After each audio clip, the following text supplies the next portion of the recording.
What is going on, guys? Welcome back to the channel. My name is Frankie Bones, and welcome back. We have a Call of Duty exclusive gameplay here.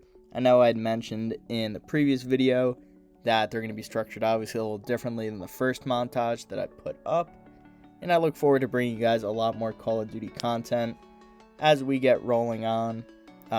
Not sure if I'd mentioned it in the previous episodes or not, but I am a fan of the CDL, the Call of Duty League, which is the professional league for Call of Duty. It's come a long way over the past decade plus, with it being more random in terms of players joining themselves and creating teams, to the point where now there is a full franchise mode in system, and it really creates more stability with the teams and with the players. So interested to see how the rest of the year plays out. Do look forward to making a more dedicated video on the CDL in particular. Talking about my fandom, I am a Green Wall fan. I know you can hate on me, you can throw that in the comments, but ultimately I really don't care. The boys are in shambles right now, and I look forward to bringing some more content on the CDL as they return from winter break.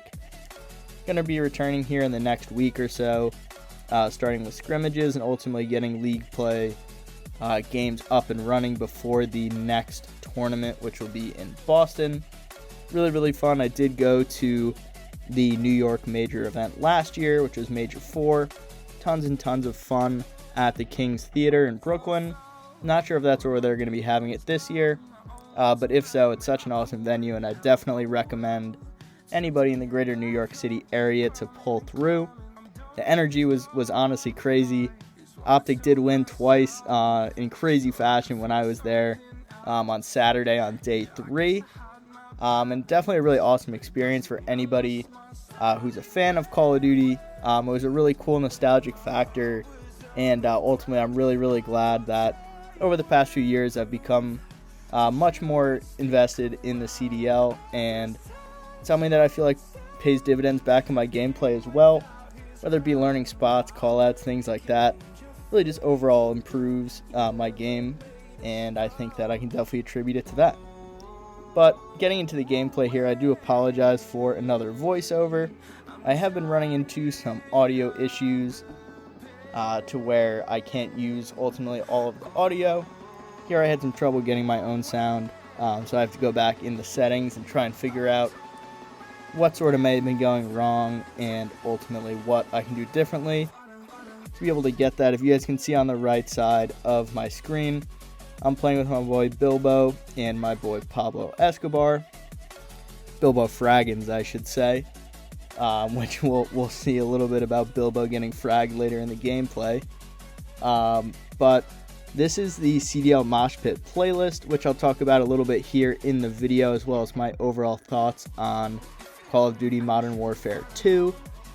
Not the one which I consider to be the greatest Call of Duty of all time, the ultimate reminiscing factor, high rise, Rust. I mean that's just the real COD shit right there. But talking a little bit about this gameplay itself, again, I look forward to trying to get some more diverse videos out for you guys for Call of Duty in the future.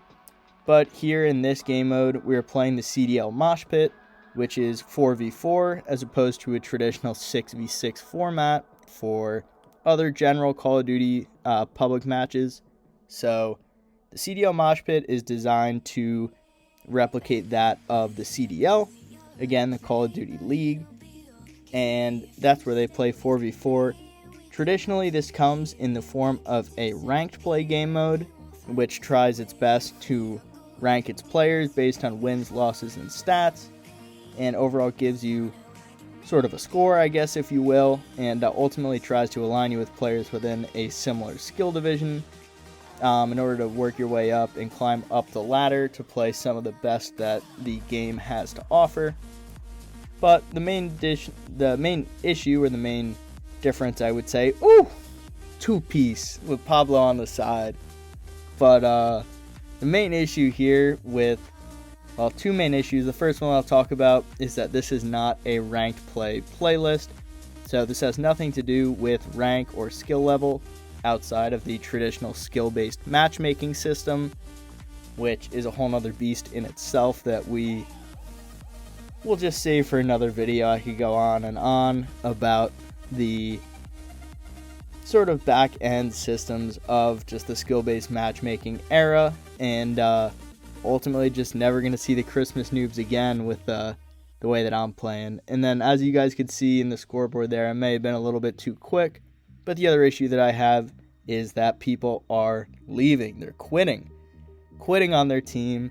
Like I was saying, it's me, Pablo, and Bilbo, so just the three of us in a 4v4 can be really tough sometimes, because the way that the matchmaking works, it's going to try and align us up with another group that's at least a 3-stack, so at least 3 people that are playing together and queuing into the lobby, or a 4-stack.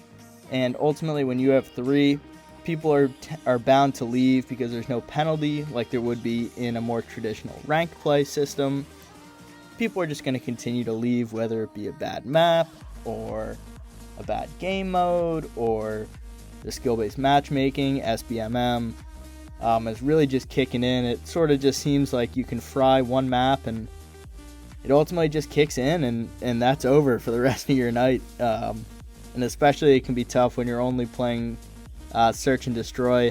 I do love to snipe, and I'm our team sniper, so I don't traditionally ever really mind a search because it gives me that opportunity to have fun and pull out the big stick, which you guys saw in some of the clips. I swear I'm not actually that good, but I do hit some shots if I say so. But a lot of times you can get in that system where you get the win, and you either get skill-based matchmaking or you get a search and destroy, which basically kills your skill-based matchmaking. I'm not the best search and destroy player, but I like to have fun and go with the flow. But people leaving is really a pretty massive issue. This is the same gameplay as in the first clip. I did stop recording after the first 2 rounds because a lot of times when a teammate leaves from the game, you run into difficulties with having somebody load in and fill that spot, especially when you're playing with 3 people. We found that it can be really difficult to find somebody who's trying to solo queue and play by themselves and join a team. So a lot of times that's ultimately the situation, and you end up playing 4 versus 3 for the rest of the map, and really just not a good time. You really just get put in the blender, and it's just really just not enjoyable. But here when we pull up the scoreboard, really nice score from the boys. We ended up hanging on. We won an offense to make it 2-1. And then ultimately we had somebody join here right before the last round. So we were able to pull it together, and as you can see, we kind of spanked these guys towards the end. That last round wasn't even really close, and we'll be on our way there with the dub. So to end it off, I just have one more El Bagra Fortress control clip for you guys, just a quick 2 rounds. And again, Bilbo Fraggins will be popping up here, and I'll make sure to point that out when that happens here. But talking a little bit about the Call of Duty game itself, Call of Duty Modern Warfare 2, a lot of people will remember the name. This is not a remake of the original Call of Duty Modern Warfare 2. They did remake Call of Duty Modern Warfare in 2019, which a lot of people sort of did like. There were mixed opinions about that. It was sort of the last game that I didn't play before getting back into the flow, and if we look at the kill feed, there goes Bilbo. He's always on me about team killing him. There's nothing I can do. I'm trying to save the point. It happens. And that's something that's unique about the CDL Moshpit playlist, the CDL in general. You can team shoot, so when you throw grenades, they can kill your teammates. You can shoot your teammates.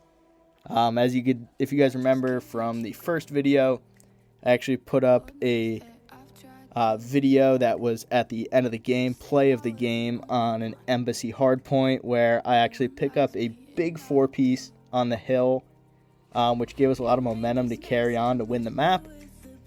But it wasn't really a 4-piece, it was actually a 5-piece, because it was just really cracked, honestly, and Patel kind of got in the way. Patel is Bilbo Fraggins, and not doxing him because,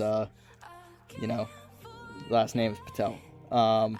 But here, as you can see, talking a little bit about the gameplay, this building is really essential to sort of how the map functions. and allows you to really control portions of the map. So as you can see here, when I'm running the assault rifle, I'm going to slide up here to top solo, top window, top art. It's called a lot of different things, but I like calling it top solo. This allows you to look and watch their top building here in the middle, as well as watching it to the left. That's how they had to get Bones out of there. They just nade him. But that's a really important spot, as well as the top double windows that allow you to look out at gate. They cut off 2/3 of the map, and ultimately if your team's able to handle the middle, you're able to spawn trap them back there and put them in a really nasty blender, which we'll see a little bit here. And you may have seen in the last game, the spawns can definitely be pretty tricky. You can definitely get spawn trapped on this map, and sometimes the spawns can be a little fugazi, whether it's spawning out, whether it's split spawning. It's really just unpredictable at this point, and that's one of the main gripes the CDL pros have. Again, I'll talk about this, the CDL itself, a little bit later on, just because I want to dedicate a full video to it and sort of talk about what's going on in the league. And I look forward to bringing more videos about the league season, hopefully ultimately culminating in a Optic win in the World Championship, but ultimately having some troubles right now with the roster, so we'll see what the team is looking like as we head into the Major 2 qualifiers. But again, I'll touch on that in a later video.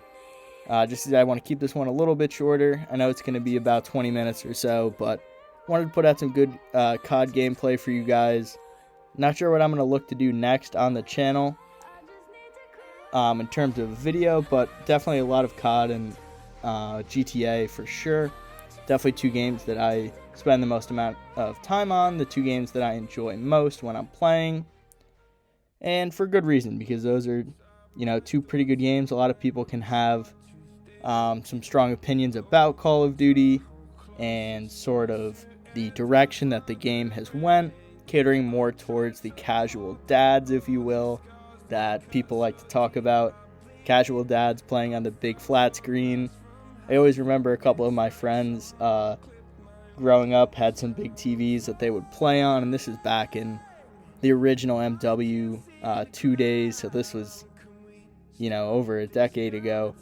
But I was always so jealous because they had the big TV and, you know, they could see everything like that. And the way the technology has come now, you know, I'm playing on a 28-inch monitor that has a great refresh rate and all that. And if you're playing on TV, I'm probably going to slide cancel you. But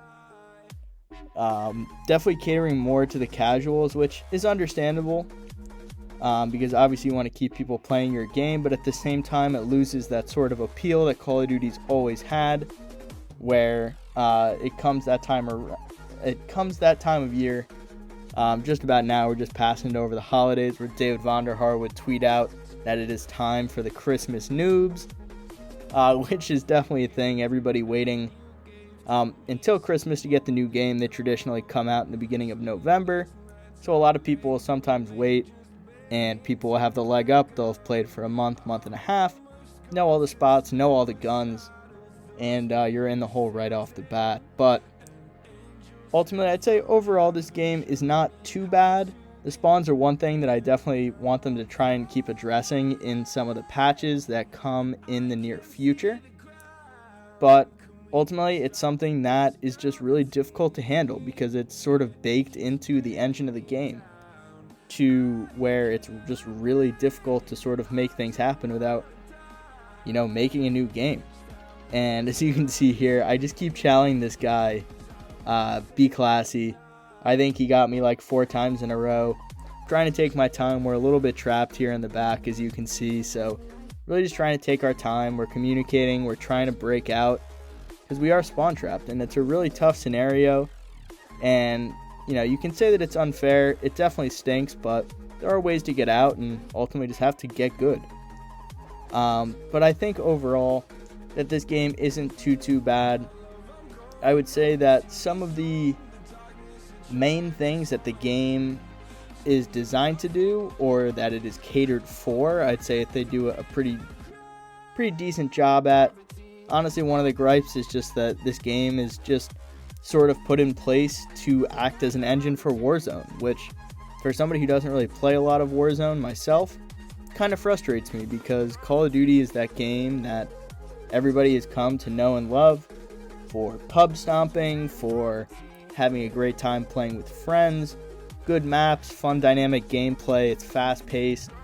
Some of those things are sort of taken out depending on the engine or the team that's sort of making the game, if you will. But I'd say overall, I think that the things that they were trying to accomplish in this game, they definitely accomplished. They added in a lot of features that make the weapons and the attachments really customizable in terms of weapon tuning, which is something that if you're sort of playing a CDL Moshpit and hopefully ultimately a ranked playlist that is not available, tuning weapons isn't really a thing, to be honest, in the CDL, and in my opinion, it's just sort of a wasted extra, I guess, if you will. I mean, ultimately, some of the troubles in this game is that the maps, aren't great. A lot of people don't like the spawns, the matchmaking systems, some key, I would say, gameplay aspects and game functioning aspects that a lot of the more competitive, and I don't want to say good players, but I'd say more seasoned players, people that know what to expect from Call of Duty around this time of year, when the new game comes out, who's developing the game, just sort of what things to expect, and some things just ultimately aren't going to change. And one of the good things about Call of Duty is that there will be a new game coming out in the future. This year is definitely unique on the 2-year life cycle, which is something that we traditionally don't see from Call of Duty, which more often operates on a 1-year basis, where every single year they come out with a new, fun, and exciting game for us. To keep taking our money like that, obviously I'll keep buying because I love Call of Duty, but it'll be interesting to see what happens in year 2 of Modern Warfare 2. They have already came and said that they're going to release, I forget the exact wording, but essentially a full game within this game that you're going to have to buy for the full price of another game. So a lot of people were pretty frustrated with that. A lot of people felt like they were being misled by the comments that were putting out by the Call of Duty team, because like they said, this is going to be a 2-year game, but ultimately it sort of frustrates the people because it makes them seem like they're withholding things from the game intentionally, knowing that it's a 2-year lifespan, whether that be maps, whether that be a true ranked-based game mode. Some people definitely have been frustrated about that. That's one of the main gripes I have, is that the maps really aren't great. And a lot of times maps and spawns are two of the things that really create a good game in Call of Duty in the past. So hopefully some of these things are going to come about with the second year. But overall, I'm definitely enjoying myself. And again, I'm looking forward to making more content for you guys with different types of videos here in Call of Duty. But that's going to be it for this episode. Let me know what you guys think in the comments down below. Love to see what sort of ideas you guys have about some new videos that I can record for Call of Duty. And I look forward to seeing you guys in the next one. Peace out, guys.